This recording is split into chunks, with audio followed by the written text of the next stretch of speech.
welcome back to the Uncommon People Podcast YouTube channel. I'm Ashley, and today I have for you some kind of homeschooling ideas for a pre-curriculum age. So somewhere between like 15 months to maybe 2.5 or something, kind of in that range, just depending on the child in your life. And if you'll hold on till the end of the video, I'll show you a handful of resources that I have over here, and obviously I'll link everything I can down in the description. I do want to preface this video by saying that I think it is our responsibility, if you're a parent watching this, I do think it's our responsibility to teach and train our children, and that's totally biblical. I'll read Proverbs 22:6. A lot of us that have kids are familiar with this verse because we hear it all the time when we're, entering this stage of life. And it says, "Train up a child in the way he should go. Even when he is old, he will not depart from it." And Deuteronomy chapter 6, verses 4-7 says, "Hear, O Israel, the Lord our God, the Lord is one. And you shall love the Lord your God with all your heart and with all your soul and with all your might. And these words that I command you today shall be on your heart. And you shall teach them diligently to your children, and shall talk of them when you sit in your house, and when you walk by the way, and when you lie down, and when you rise." And just one more, Ephesians 6:4 says, "Fathers, do not provoke your children to anger, but bring them up in the discipline and instruction of the Lord." So I do think it's our responsibility as parents to teach and train our children. And I think we can start that at a young age. A lot of kids enjoy doing some kind of like school time, some learning time with their parent. Even if you don't intend to continue homeschooling as your child gets older, this is just a special time, a special opportunity with your little tiny ones to teach them and influence them and teach them really the things that you want them most to learn, and train them in the things of God, even starting at a young age, teaching them how to love God, love His Word, and to obey their parents even. So with kids this age range, you don't have to be rigid in your routine. You can do just as much as they want to as far as their specific schooling and learning time goes. For us, we do these activities with this age range of child 3 to 4 days a week. But generally speaking, we do a handful of different activities, not always in this specific order. You would have to determine what order would be best for your child. So we do flashcards, which some people are opposed to at this age, but I've seen a lot of success with teaching my children things with flashcards. And the main things that we focus on with the flashcards are letter sounds. A. B. G. J. J. J for joy. Day. Today. B. Qu. That's right.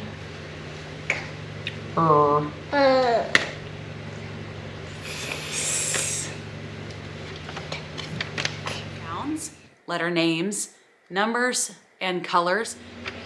The Lord. The Lord.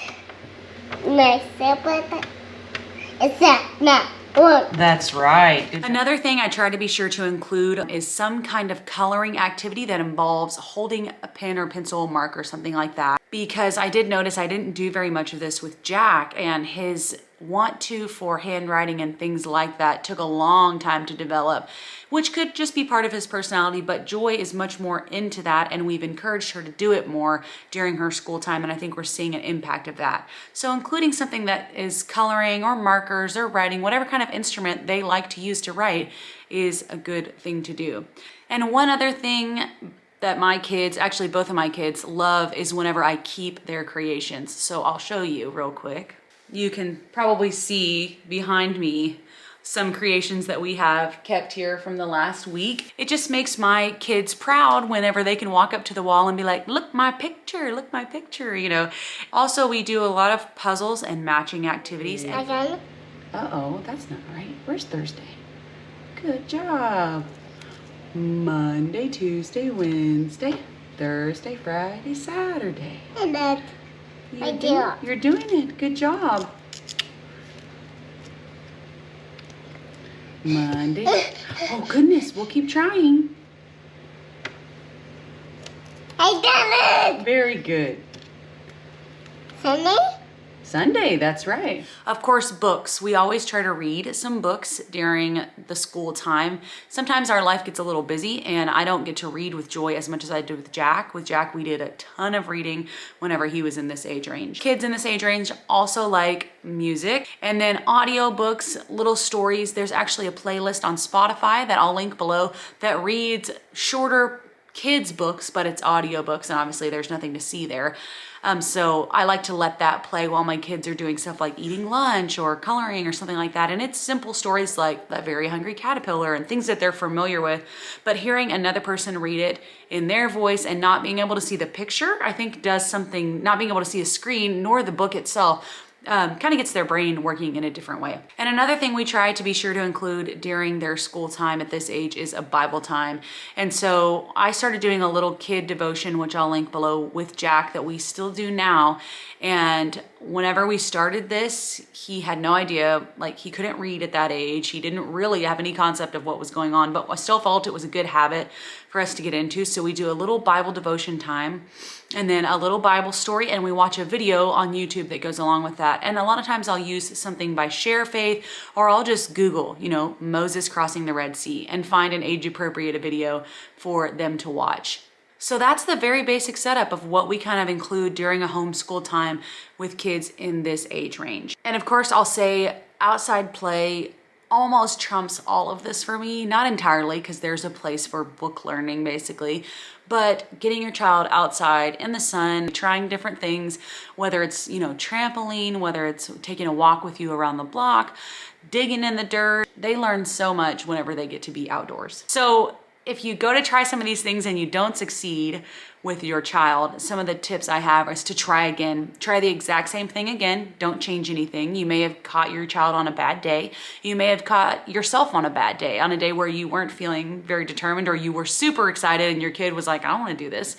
Sometimes it's like that. So I just recommend trying the same thing again for several days. And if your child doesn't catch on to what's happening, you may need to change the scenery. You may need to entirely change what you're doing. Maybe it's just not working for their personality type and their interest level, or maybe they need to be put into a booster chair or something like that. I started out Joy and Jack actually in booster chair or high chair for their school time for the first several months that I did it, because I found that, they are small and they want to run around. They don't want to sit still and listen to you for 30 minutes. And so we kind of did a training period where I kept the little ones in a booster seat or a high chair for their school time. And then as they got a little older, they got to transition to the kid table where I got to sit and do their school time with them at their own little space. So if the ideas even that I share don't work for you, try something else, keep researching, don't get discouraged. You do have it in you to teach your children, and it can be fun. And if you're not enjoying yourself, I know there are challenging moments. There's just gonna be challenging moments no matter what. But if you're doing it in a way that the two of you aren't liking, you're not enjoying, or your child's not enjoying, keep researching and find some other ways that may appeal to them. And of course, you're welcome to reach out to me. Just because these ideas I'm sharing doesn't mean it's all of the information we have, nor is it all the options that are out there. We all know that. So a few resources that I'll share with you. The first one is, here's a puzzle that my kids like. And it's actually light sensor. So, whoop, whoop, whoop. Yeah, well, we knew that would happen. So this puzzle combines the best of both worlds, basically, with some music and puzzle. Another resource I want to share is our local library does these little bags. They're toddler book bags, and they have 3 books there based on like either author or the kind of book it is, like the theme of the book, just different things. And so if you aren't yet using your public library as a resource for your child, it's a good time to start. I know with COVID, some of the restrictions make it hard to go, but you can do a curbside pickup or something like that, then I highly recommend doing that. Keeping books in the house that aren't familiar to your child, and then also learning the idea of, I get to use this and then I have to give it back to you, is really valuable. Jack is upset every time we return books to the library, and we've been going to the library since he was, just a little tiny kid. So it's a good practice. It's a good practice for kids. Another recommendation are these dab and dot markers. So I'll open one up so you can see what they look like. It's just a little marker like this. And then you can open it up. And there's the paint on the inside, and you just dab it on the paper and then rub it around or whatever. And so both of my kids really like these, and they're kind of I wouldn't call them mess-free, but close to mess-free way for your kids to paint. And so normally what I'll do is put like a cheap Dollar Tree tablecloth down on our table and give them, we have some extra large like coloring pages, Blue's Clues ones. That's the one that they're liking right now, and just let them go to town coloring. And I don't have to worry about it ruining anything. And plus they are washable. So another resource in the same kind of vein are these Smelly Sense markers. I'll just show you the inside. So it comes with some skinny markers, and then it has these twistable ones, and then the thicker markers. And my kids have had these since, actually this was a gift for Jack for a birthday party. So we've had them since June, and it is January. And so my kids have used these a ton, and they really like being able to pick different size markers, and they obviously smell. So it's kind of an extra bonus of fun.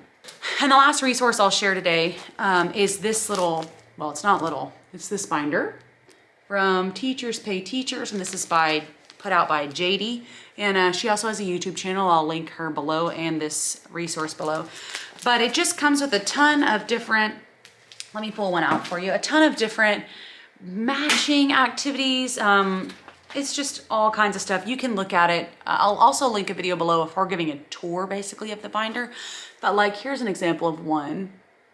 And you just are able to match this stuff.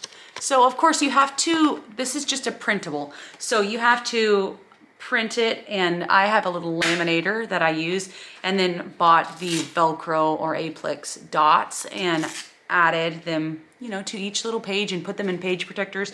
So it is a little bit of work, but my kids all really love this activity. All two of them. And here's one of their favorite ones. You will have seen these in the clip, but yeah, they love the days of the week cake.